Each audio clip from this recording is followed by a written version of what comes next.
What's up, y'all? This is China here from the China Show, and there's no other way than I'd rather be spending my Sunday with my guy, Koomasae. We're over here having a very grounded conversation in beautiful nature. We're talking about Death and Rebirth. We're talking about the album. We're talking about the transition. And honestly, man, it's peaceful as fuck out here. Hold on. Deep breaths. Stay tuned for the interview, y'all.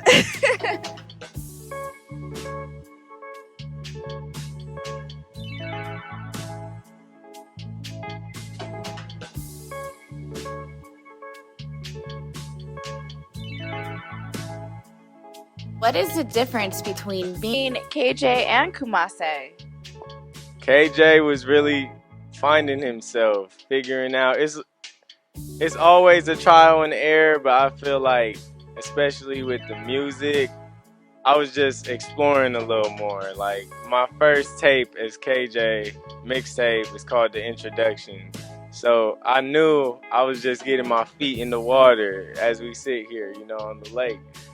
But yeah. So yeah, KJ was just doing a lot more experiment and finding himself. And Kumasi, I'm still experiencing new things and trying new things, but I feel like I'm a lot more clear on where my path is, and yeah, it's a new beginning. Would you say that the sound fluctuates? Yeah. So, within KJ and Kumasi?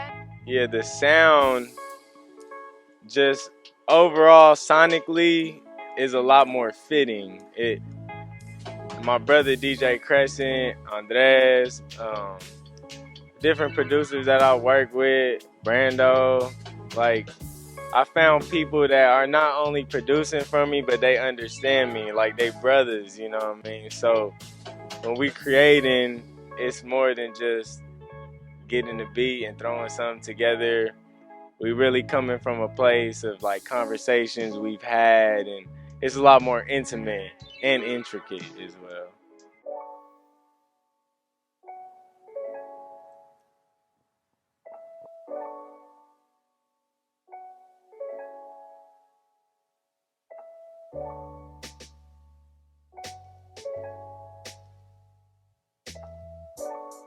What was your favorite song on the album?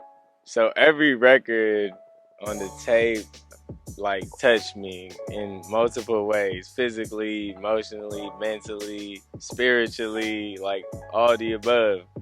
But the last record on there, The Passover, and I named it that because I felt like that was the actual Passover into Kumasi. And that record, I had told my brothers, like, don't drop it unless the last line on that record, I say, or they could drop this when I drop dead, because the music gonna live on forever. So that's how I felt for the longest. Like, we had recorded that some time back, but I thought that one was just for me. And like, when death came, but it was really, it was off of meditation, and I was asking for a sign. And my biggest fan, Gordo, long live Gordo. A lot of what's in this tape is, the pain that I was feeling from when he passed. Explain. That was literally the next question that I was getting ready to ask you. Who were the significant people in your life that passed away in order for you to kind of look at death this way? Yeah, so the first close person that I lost to me was my great-grandmother, and she had a big impact. And my biggest fan, Gordo, he was like my biggest fan, that obviously, but he was like a brother. He was my uncle, but he was just a lot more. He was like a friend too. Now it's like, yeah, with that last record, I asked him for a sign, like, do I drop this? And I got the sign right then and there. So I know he's still listening, and yeah, that's inspiration, I guess what you would say. And that record, Gorilla Glue, is like about him, and I mentioned my big mom, my grandmother. So she the realest woman I done ever knew. You know, create a family that could stick together like Gorilla Glue. We still trying to fathom how to make it through the law.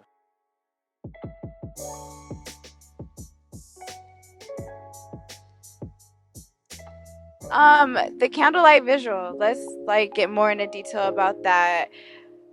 I've never seen any type of release party ever done this way, so I'm gonna have to give it to you, Koomasae, because yeah, I've never seen anyone do it that way, and I'm pretty sure for you too. I mean, I'm trying to me being at my own candle, like I'm pretty sure that was kind of hitting you a certain way, because even if you weren't there, it would have been the same situation of how it would have probably went down. Yeah, so the idea came about when I was in Jamaica, actually. My last night staying like where the local area where I was staying for the first week, I was like, I want to go get some food at the market. So we were walking down and we see candles on each side of the street, just cups with sand and candles. And then we got our food and people started lighting the candles. And I had already been thinking like, oh, someone passed. And I asked my brother David that was there. He's a local, and I was like, is this what they do when someone passes? And he was like, yeah, Mom, yeah. So I was just like, man, that's divine. It's divine that I'm here with the death and the rebirth in mind, and you know, this is what I'm experiencing. So once I came home and was putting the tape together, I was like, I think I'm gonna do a candlelight. And that in itself, like even when I was making the flyers and posting them, I had a few people that were like, you scared me for a second. Like, you know? Right.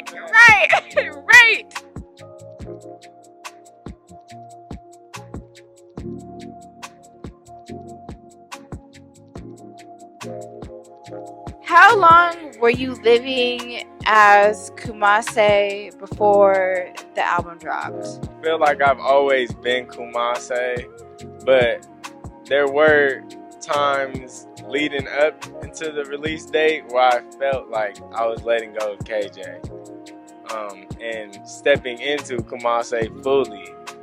But I've always been Koomasae, but there's like that letting go and that being okay with the death and then just embracing Koomasae fully in all aspects.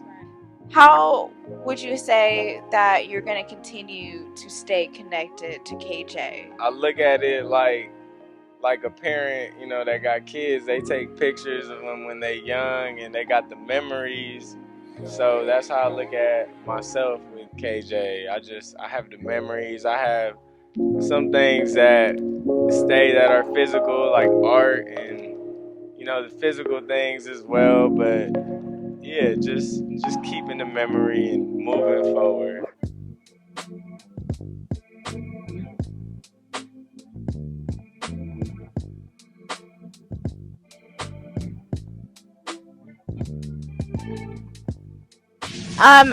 How would you say everyone is receptive to this album?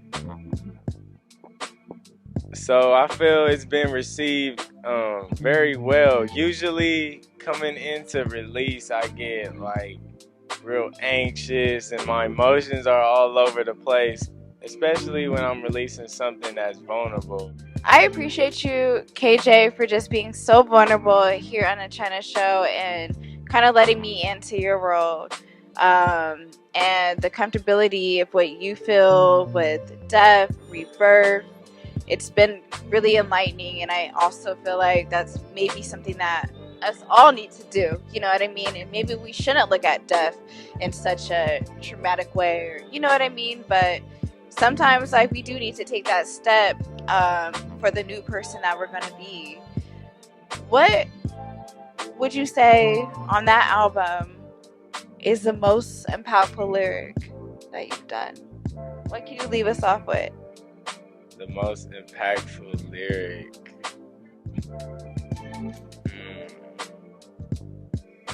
See, there's so many, but the one that's just coming to mind is like, I ain't afraid to die because my soul's still living. So, with that being said, like, not being afraid of death, being aware, like, you might feel down, you might have all these emotions that come along with it, with death, with people you love, and within yourself.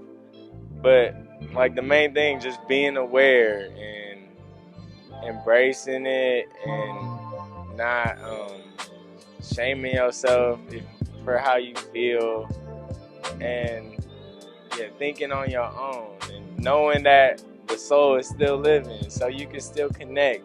And that's the main thing, my intention with this album, with this tape, because I feel like it holds weight like an album, but it's 4 records, so I'm calling it a project or a tape, or some people might call it an album.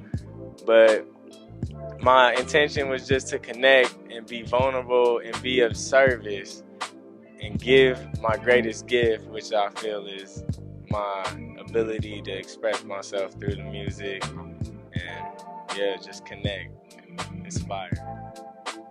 And that's so powerful. I baptize you now as